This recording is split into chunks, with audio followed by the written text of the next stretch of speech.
Greetings, everyone. I want to talk about the upcoming new moon on August 4th. This is a very significant new moon in that it comes a few days after the ancient cross-quarter holiday called Lammas that occurs on August 1st, which is a time of honoring the energy of the sun and the beginnings of the harvest of the fruits of the summer here in the Northern Hemisphere. It also comes a few days before that powerful portal known as the Lion's Gate, August 8th. And I'll talk more in depth about that. But that is a powerful time when we're guided to absorb the energies of the light of the sun and the light of insight and consciousness to support us in gaining clarity and more fully creating and manifesting what is in alignment with our true selves in our lives. So this new moon, bringing its energy of a new lunar cycle, new moon in Leo, is supporting us in how to step into our own self-expression from our true selves. And I'll also show you that it's very significant that at the time of this new moon, Venus has just recently reappeared in the sky as an evening star after being invisible, after being hidden behind the sun in her superior conjunction for the last 3 months. So there's an energy at the time of this new moon about the reemergence of Venus and the meaning of her energy as an evening star, which is bringing that wisdom of the sacred feminine back into our awareness, back into our lives. And I also want to just let you know that I will be doing a 9-month women's mystery school program beginning in September that will focus on how do we remember and reintegrate the wisdom of the sacred feminine to come into our wholeness. That, as you hear me talk about in many of my videos, this time as we're shifting into the age of Aquarius, into these new paradigms, it is absolutely critical that we are remembering and reweaving the wisdom of the sacred feminine with the energies of the sacred masculine to come back into balance, come back into wholeness, so that we're moving into these new paradigms in a way that we are remembering our interconnectedness with all of life and the sacredness of all of the life around us. So Venus coming back into the sky, back visible now as an evening star, is very much about that part of her journey where she is emanating that light and wisdom of the sacred feminine. Remember that Venus, as described in the myth of Inanna, goes through this journey of transformation. She begins her journey from the evening star phase, going into the darkness, into being invisible, as she's in her inferior conjunction with the sun, between the earth and the sun. This is the part of Inanna's journey where she goes into the underworld and into her encounter with her dark sister Ereshkigal, and goes through this profound death, rebirth. She then emerges as a morning star, coming out of this death rebirth experience to reorient, to be back in her life, back reconfiguring her sense of identity and what it means to be in relationship, having gone through this transformational process. She experiences her time in the morning star for 9 months and then disappears again in her superior conjunction behind the sun. And I do see this as a time where Venus is communing with the stars.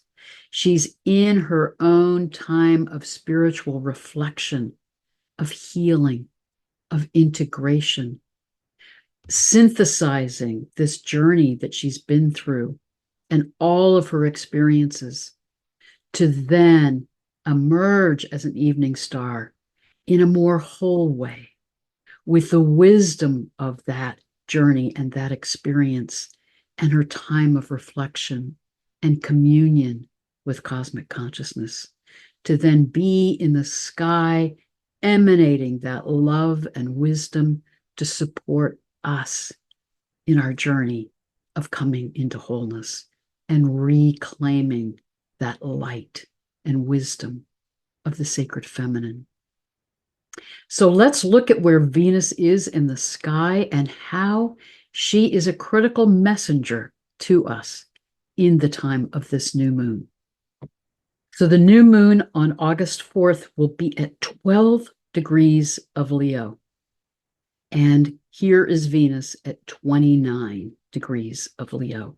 And in a moment, I'll show you where she is in the sky. But this means that Venus is conjunct the royal star Regulus, the heart of Leo, the lion.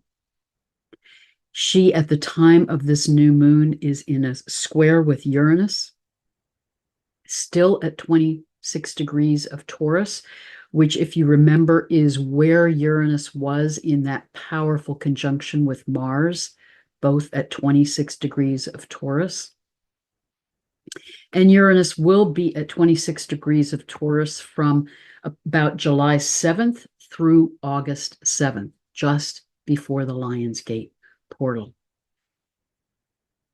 Venus is also in a trine with Chiron and Erisina.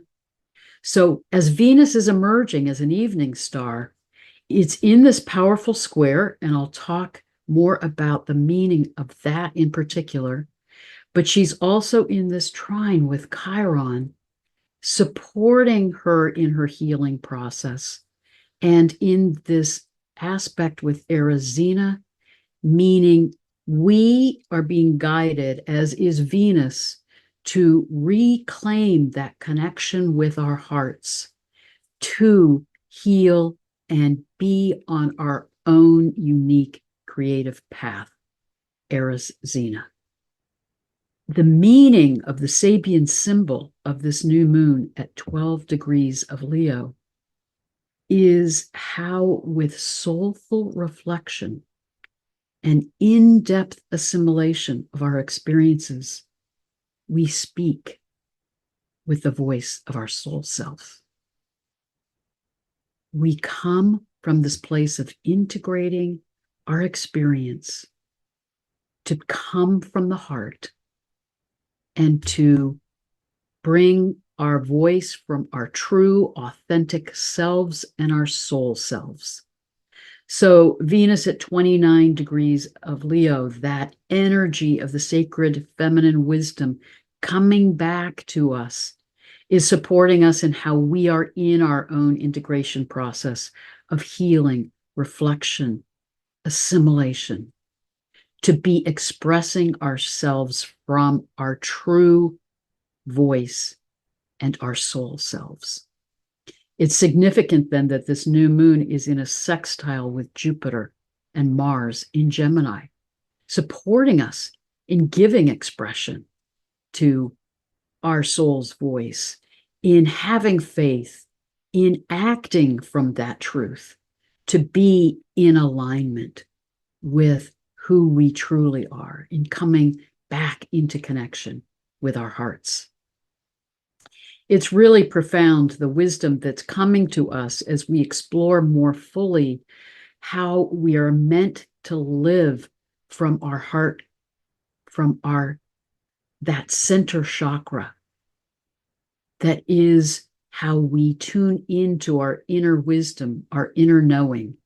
The Heart Math Institute has done so much research showing that as we come into heart coherence, as we open to joy, as we open to gratitude and appreciation, we come into coherence, and then we are attuned to the heartbeat of the earth, to the rhythm of the earth.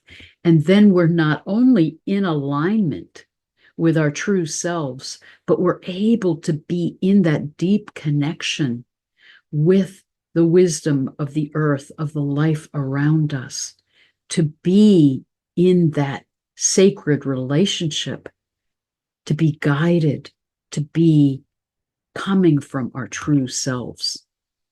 So this is a powerful time at the time of this new moon to tune into your heart, to know that that communication of our soul's voice does not come from our mind, but comes from our heart, from that inner knowing.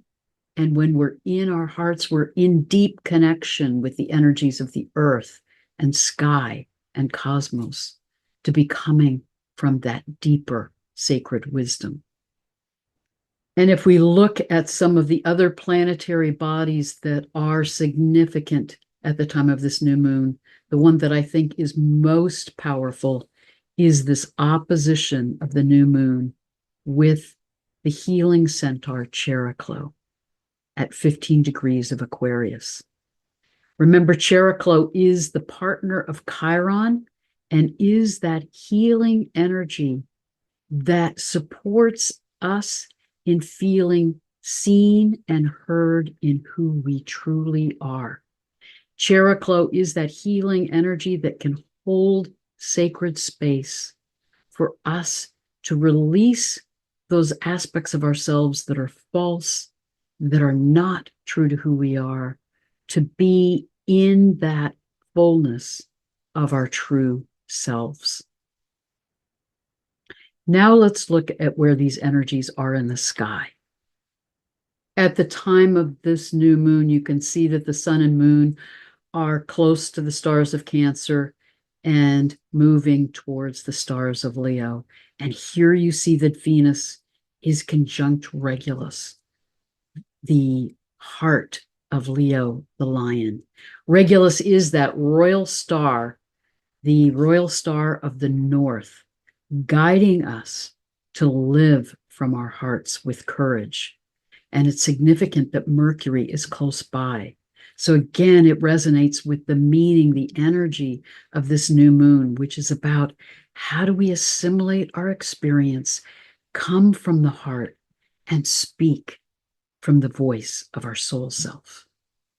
As I mentioned, Venus is squaring Uranus, and Uranus is here in the stars of Taurus, very close to the Pleiades.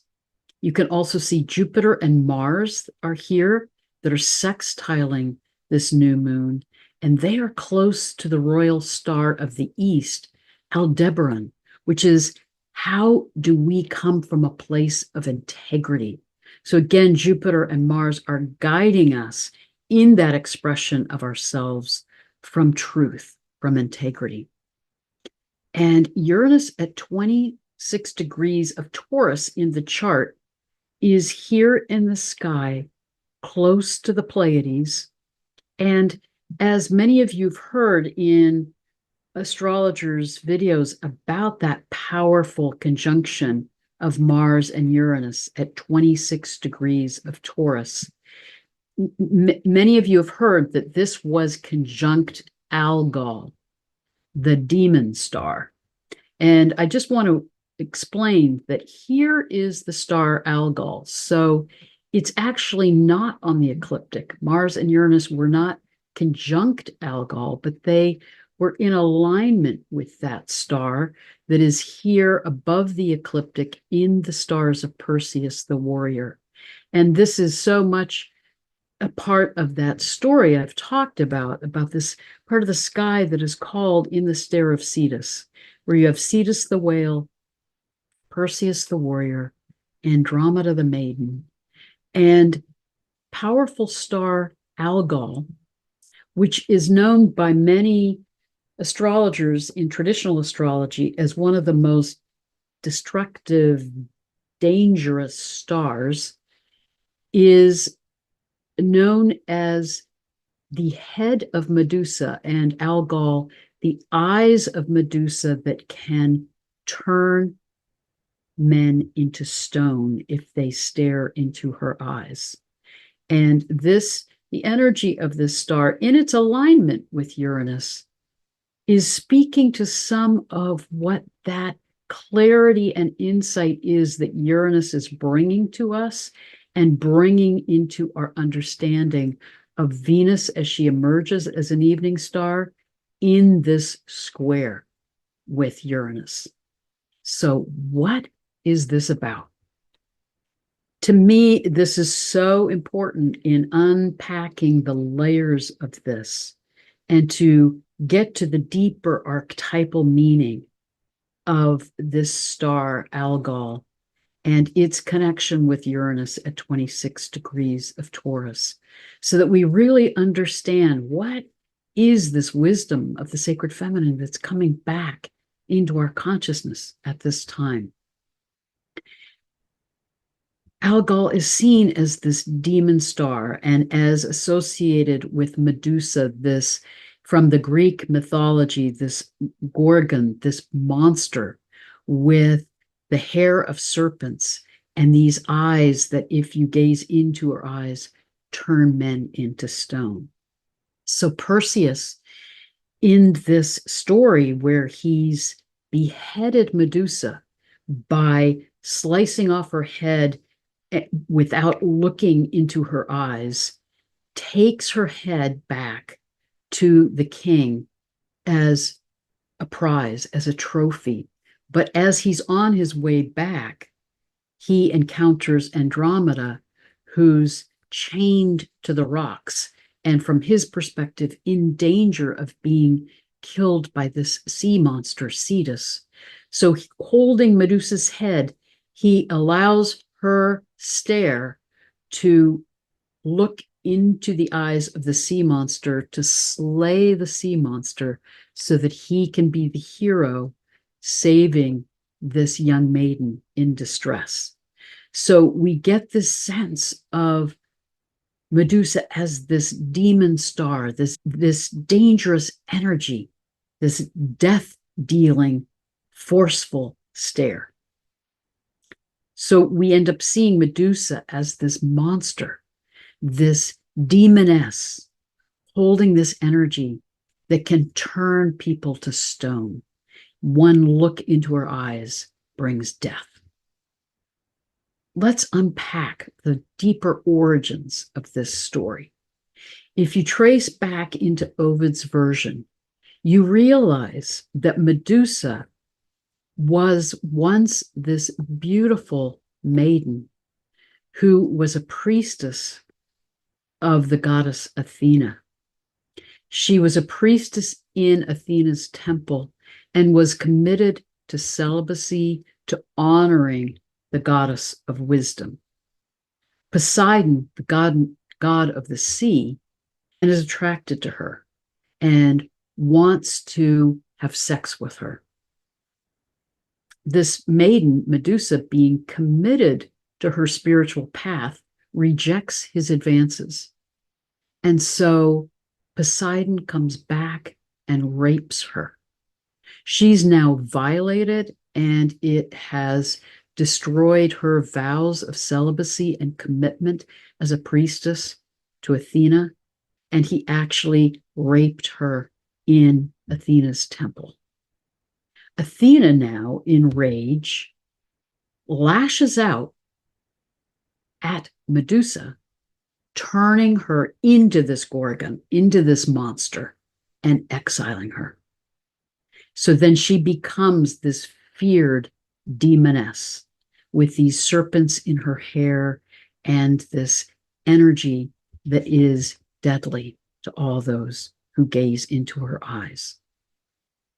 The interesting thing is that this Greek myth, coming in the patriarchal period, is actually pulling on an archetype of an older goddess image.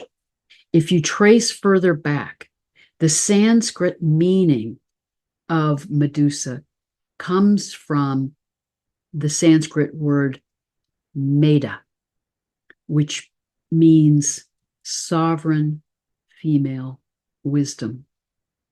The origins of this archetype actually go back to a North African, Libyan triple goddess. The triple goddess carries that energy of life, death, rebirth. And Medusa comes from the crone aspect of that triple goddess, the dark goddess energy that is about how do we honor that energy of death and transformation as part of that journey of life, death, rebirth. Remember, the ancient goddess holds that energy of life and death, light and dark, the wholeness of day and night, the wholeness of our lives and our journey of life, death, rebirth, that understanding of the continuity of our experience, that we come from the spirit realm into embodiment to experience the energies of transformation and growth that we have in this reality. And then we go through the death transition and return to the spirit realm only to be reborn again. And the serpent that gets associated with this monstrous Medusa in the Greek mythology, the serpent is one of the oldest known archetypes of the sacred feminine, dating back thousands, tens of thousands of years, and was seen as sacred because of the serpent's capacity to shed its skin, regenerate, go through that cycle of life, death, birth, regeneration. And the serpent also was very attuned to the rhythms of the earth and a deep connection with the sacredness of the earth.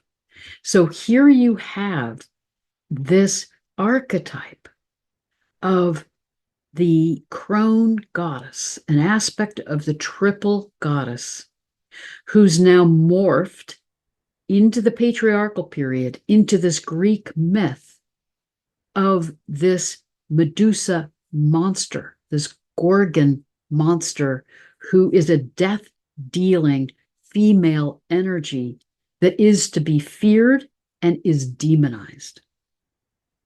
Part of what we need to be aware of is these energies of sacred feminine wisdom end up in the patriarchal period being devalued, repressed, suppressed, demonized. You see this in the way in which the serpent moved from this symbol of ancient sacred feminine wisdom to this feared shadow animal. You see this in how the number 13, which was sacred in its relationship to the wisdom of the feminine and of the moon, with 13 lunar cycles in the solar year, 13 being a number sacred to Venus because she goes through 5 of her cycles as evening star, morning star, returning to this place of her origin 5 times in an 8-year period, adding up to 13. So 13 is a number that is very sacred in the wisdom of the sacred feminine, but it becomes demonized and seen as an unlucky, dangerous number as we move into the patriarchal period. But it's also significant that you have these archetypes like Medusa, who's coming from this ancient sacred wisdom into the patriarchal period and is now demonized, devalued, but is also reflecting the abuse and trauma of women in the patriarchal period. The story is telling you of this maiden who's raped and traumatized, but then not protected or supported in healing, but now exiled and demonized. What we're seeing is that women are devalued in the patriarchal period, sacred feminine wisdom is demonized and repressed. And this energy of the dark goddess, that awareness of the wisdom of the dark, of our life, death, rebirth journey, the sacredness of the darkness, the sacredness of the fertile void from which new life emerges. The center of our galaxy is this black hole, this fertile void from which all of our universe has emerged. We are birthed from the dark womb of our mothers. So the dark goddess energy holds that wisdom of the sacred feminine that is about the emergence of life from the darkness, from the primordial realm into this reality. And it's honoring the sacredness of our embodiment, of this experience in this realm, where we go through these times of transition and transformation to grow in love and wisdom. The journey into the patriarchal period, I believe, came as we were in the latter half of the age of Taurus. Remember that each age is influenced by the sign opposite in the second half of the age. So the second half of the age of Taurus is under the influence of Scorpio, the energy of the underworld, the energy of life, death, rebirth, the energy of deep transformation. At that time, approximately 3000 BCE, there were a lot of earth changes. There were a lot of climate crises and comet activity that led to death and turbulence in the ancient cultures. I think it activated trauma and a fear of death. So as we move into the patriarchal period, we have these bands of nomadic warriors who begin to conquer the goddess honoring villages and are appeasing the sky gods, trying to hold that sense of safety through honoring these gods that have brought these energies that have led to climate crisis, that have led to death. And there becomes then a fear of death, a desire for control, and a disconnection from the earth and from our experience of embodiment as sacred, because now our mortality is fearful, is frightening. So you can begin to see how this ancient sacred feminine wisdom of life, death, rebirth, this is all the sacred cycle of our journey into embodiment from the spirit realm, and then we return to the spirit realm, and then we reincarnate and are birthed anew. Now becomes this, we get caught in this trauma and this fear and this effort to control our sense of life and distance ourselves from the reality of death, which means we split off the wisdom of the dark goddess, the wisdom of that aspect of the sacred feminine, and that power and wisdom of the sacred feminine represented in the dark goddess energy becomes demonized, becomes repressed, becomes dangerous. Think about Medusa. Even within the Greek mythology, she held some of that energy and wholeness of the ancient sacred feminine wisdom, in that it was thought that half of her blood on one side of her body was healing, and on the other side of her body was destructive and poisonous. So within herself, in that archetype, in the Greek myth, Medusa holds that energy of life-giving and death-dealing, that energy of the sacred goddess when she's in her wholeness, the light and the dark, life and death held in the power of who she is. And what does that mean, the stare of Medusa? I think that stare of the goddess comes out of this ancient sense that when you're truly seen and in the stare of the goddess, you're seeing mirrored back your true self. You're facing your own strengths and gifts, but you're also seeing your own fears and your shadow aspect. And if we aren't willing to face our fears and those shadow aspects of ourselves, they control us and lead us on a path of destruction. And part of what's happening on the earth right now is we're caught in our fear of death. Look at what happened across the whole journey with COVID and the terror of death that took over the globe. Look at where we are now and the number of wars, violence, abuse, destruction that's happening because we're trying to conquer what we fear, to feel in control, to fend off our fear of death.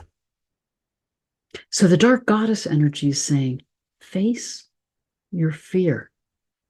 Face your shadow aspects. Face the light and dark within you. And don't be afraid of death. Death is a part of the journey of life. And Venus, in her return in the evening sky, coming from that assimilation of her own experience and her own transformation journey into the underworld, her own death rebirth, is saying, reclaim your awareness of the wholeness of this journey that we're in. That we transition at the time of birth, we transition at the time of death, but we are in this soul self, that we are a soul self that's infinite. And we are part of the cosmic consciousness that is eternal.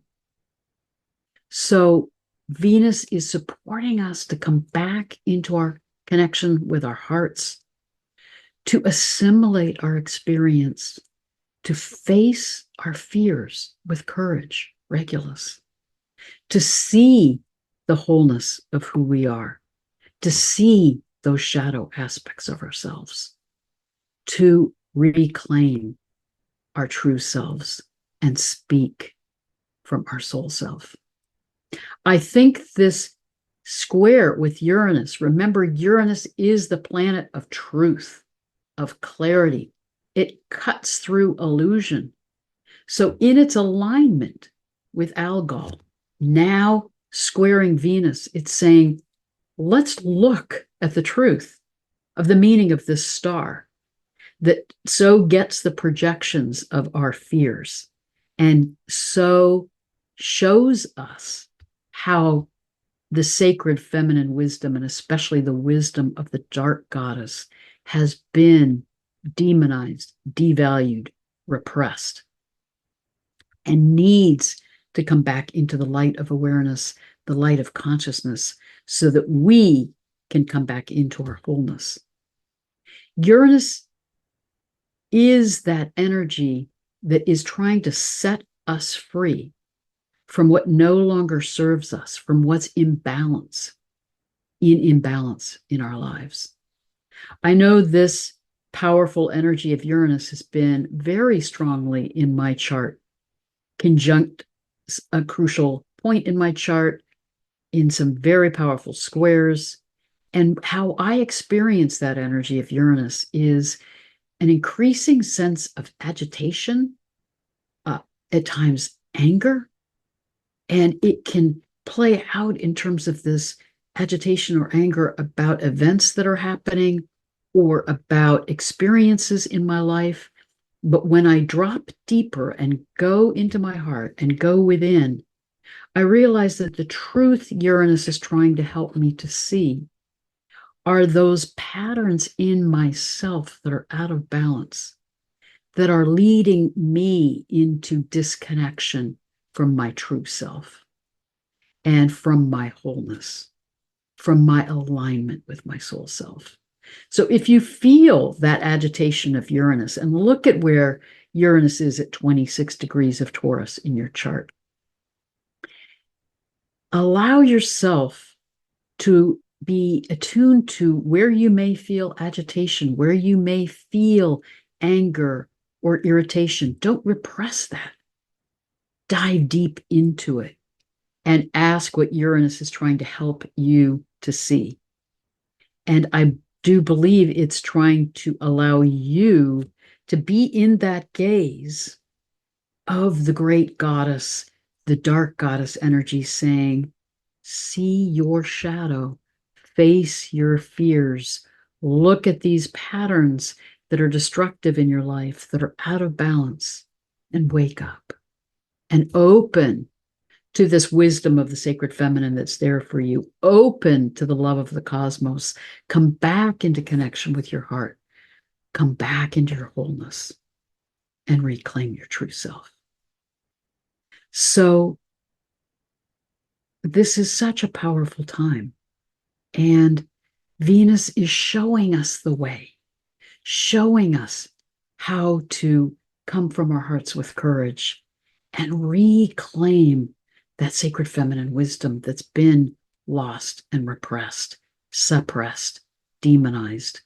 To see that as we go into that underworld journey to reclaim that wisdom in the darkness, then we are able to face our fears. We are able to reclaim our wholeness. We are able to heal. We are able to be empowered in being in our true selves and no longer afraid of the darkness or afraid of death.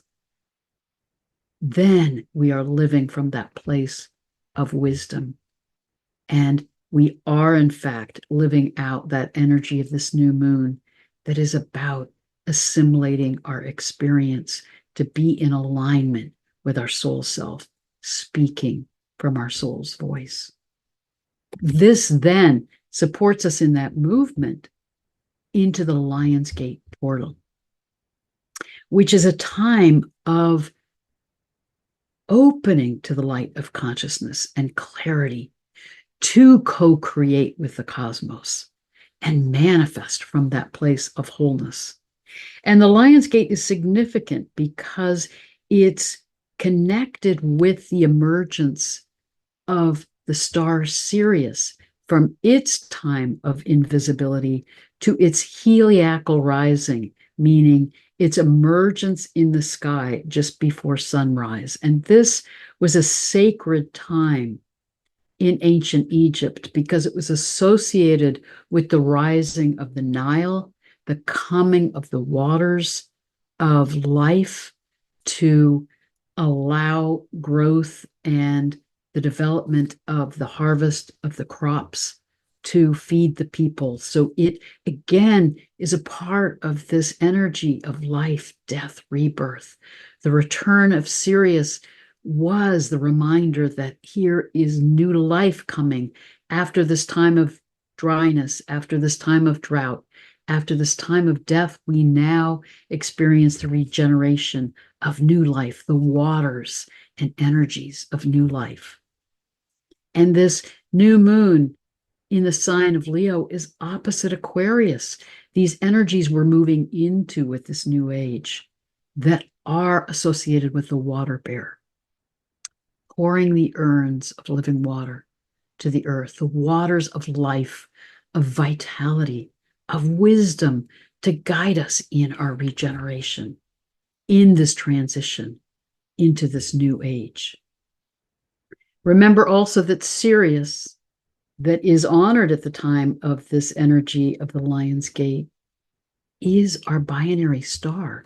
It is the star that we're in this orbit with. Our sun is in this dance with Sirius that is guiding us through the precessional cycle and supporting us in moving into this new age, this age of Aquarius. And if you look at that movement of the orbit that we're in, our sun and our solar system with Sirius, it forms this figure 8. And the Lionsgate portal is 8/8, August 8th. And now in the year 2024, 8/8/8, which is the number of numerology of justice, of balance, of harmony. This Lionsgate portal is trying to help us come back into balance, to remember that energy of the Lemmas Gate, that energy of infinity, that energy that when we walk it helps us come back into wholeness, into calm, into alignment with our true selves. So this is such a powerful time. I encourage you at the time of this new moon to look out in the sky, watch for the evening star Venus, see where she is in your chart at 29 degrees of Leo. See how that square with Uranus at 26 degrees of Taurus is activating some awakening and awareness for you to see the shadow aspects in yourself, to face your fears, to reclaim the truth of who you are, to come back into connection with your heart, to be in that right relationship with yourself, to be in heart coherence, to resonate with the energy of the earth, to be emanating that love and wisdom into the collective consciousness that we're capable of when we're in alignment with our hearts and our soul selves and speaking from that soul's voice.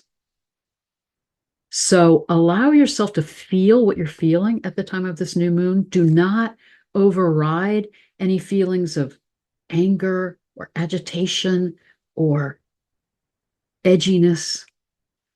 Dive deep into it. Allow yourself to feel what you're feeling and look at where is that energy coming from? How is Uranus saying, look at those shadow aspects of yourselves, look at those ways you're out of balance, to come back into harmony, to come back into the truth of who you are. May we honor this energy of the dark goddess. You know, one of my most powerful experiences in my last trip to Egypt was being in Karnak and standing in front of the statue of Sekhmet, this ancient statue that emanates this energy that you experience the aliveness of Sekhmet, the energy of Sekhmet in this statue. And I stood in front of her feeling that fierce energy of the lioness goddess, that gaze that is about justice and truth, looking right through me. I felt like she could see every aspect of me and everything, that the light and the dark within me. She saw right through to my soul self and called me into the truth of who I am with her fierce gaze of love and truth. This is the energy of the dark goddess. This is the energy of the ancient crone goddess that Medusa arises out of. It isn't about death and destruction.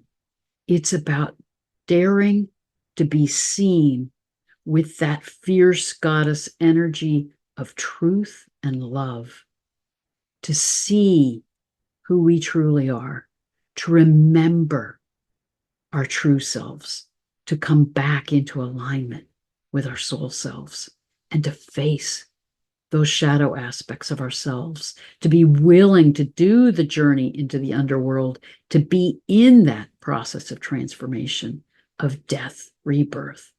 It isn't about trauma, it's about transformation.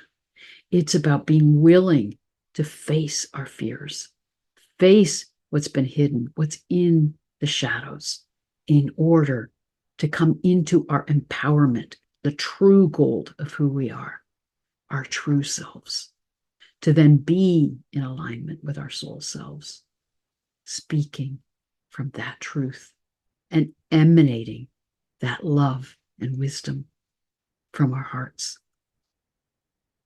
May we honor the energies of this new moon and of Venus as she's emerging supporting us to see her light in the evening darkness, to reclaim all those aspects of ourselves, to assimilate all of our experience, to be in the wholeness of our authentic selves, to be in alignment with our soul selves, so that we emanate that love and consciousness into the collective consciousness. Then, as a global community, as the Heart Math Institute describes, we'll be in global coherence. Our hearts connecting to each other's hearts, our hearts connecting to the energy of the earth. Then we will no longer fear death or fear the earth or this journey that we're in sacred embodiment. We'll honor that wisdom of the sacred feminine that is about this experience of life, death, rebirth. We will reclaim the wisdom of that soul's experience through sacred embodiment and entry into life and transition at the time of death back in to the love of cosmic consciousness. Then we will come from a place of joy and freedom, empowerment and courage to, like Venus, live from our hearts with creativity, courage, and authenticity. May we support each other with the heart connections we have with each other. May we support each other in coming into heart coherence. And may we emanate that into the collective consciousness that will move past these shadow aspects of humanity, past our fear of death, into fully reclaiming this journey that we're in as soul selves having a human experience, to move together into the co-creation, collaboration, and profound community we're capable of in the Aquarian age. Blessed be.